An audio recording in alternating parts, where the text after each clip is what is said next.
Hi, Bernard Zell students, Mrs. Citron here, and Pesach's just around the corner, as you know, and I thought today would be a good day to share a funny Pesach story with you. It's called The Best Four Questions, and it's about a little girl named Marcy who's really, really good at asking questions. She's a very curious girl. And this year will be her first time asking the four questions of the Pesach Seder. You want to find out what happens? It's kind of funny. Here it is, The Best Four Questions by Rochelle Burke, illustrated by Melanie Florian. And the pictures are really, really good. I think you'll like them. Okay, here we go. Make sure I've got this book positioned right so you can see all the great pictures. Passover is almost here, said Marcy excitedly. Yes, said Daddy. So let's clean up these breadcrumbs, and tomorrow night, Marcy, it will be your turn to ask the four questions at the Seder.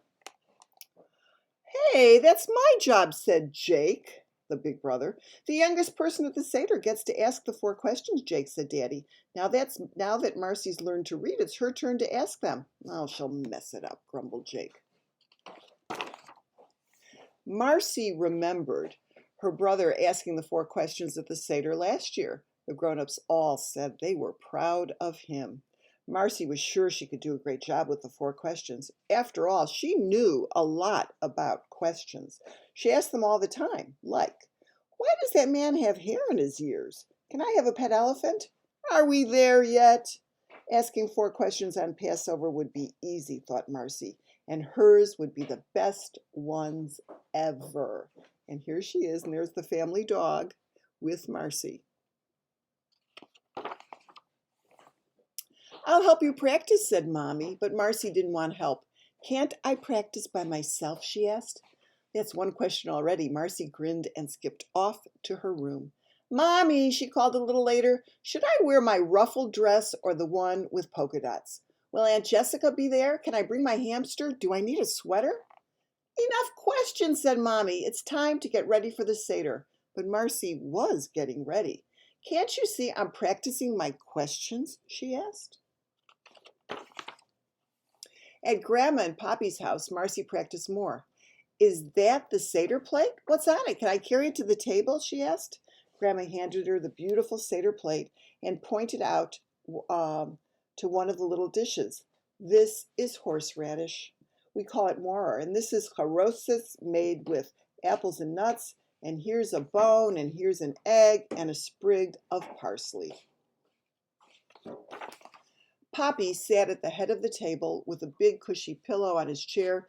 Daddy opened his Haggadah to begin the Seder. Marcy wiggled in her seat, waiting for her big moment. And there's the whole family around the table, and there's the dog, even. Finally, it was time for the four questions. Poppy smiled. Are you ready, Marcy?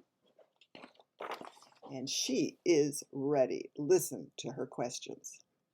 How many matzo balls are in Grandma's chicken soup?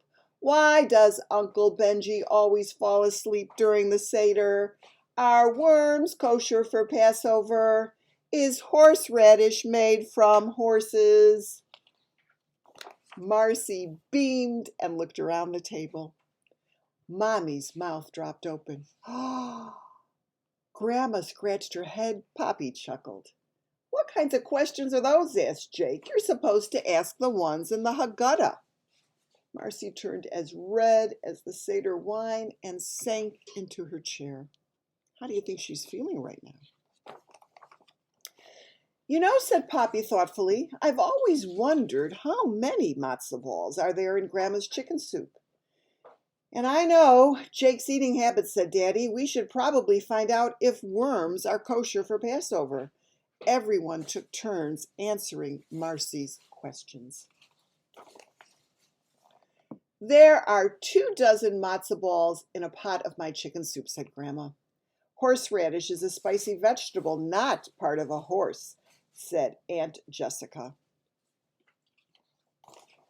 Worms aren't kosher anytime, said Mommy. Plus, they're just plain gross. And I do not fall asleep at the Seder, huffed Uncle Benji, though sometimes I do rest my eyes a bit. Then Poppy said, maybe Marcy would like to read the 4 questions from the Haggadah now. And Marcy looked down at the book, and there were some awfully big words.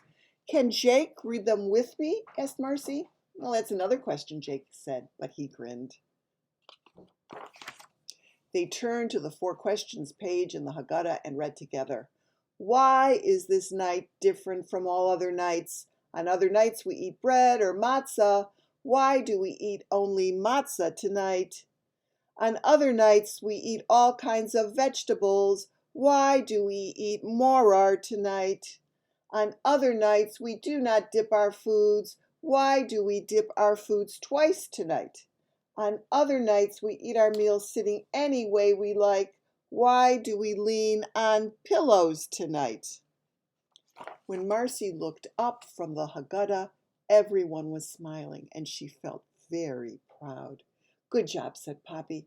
Uncle Benji, would you like to please give us the answers to the 4 questions? But Uncle Benji was fast asleep. Well, I hope that you have the best Passover ever. And I know either you'll ask the 4 questions or you'll hear them, but Passover is a time for lots and lots of questions. See you soon. Bye-bye.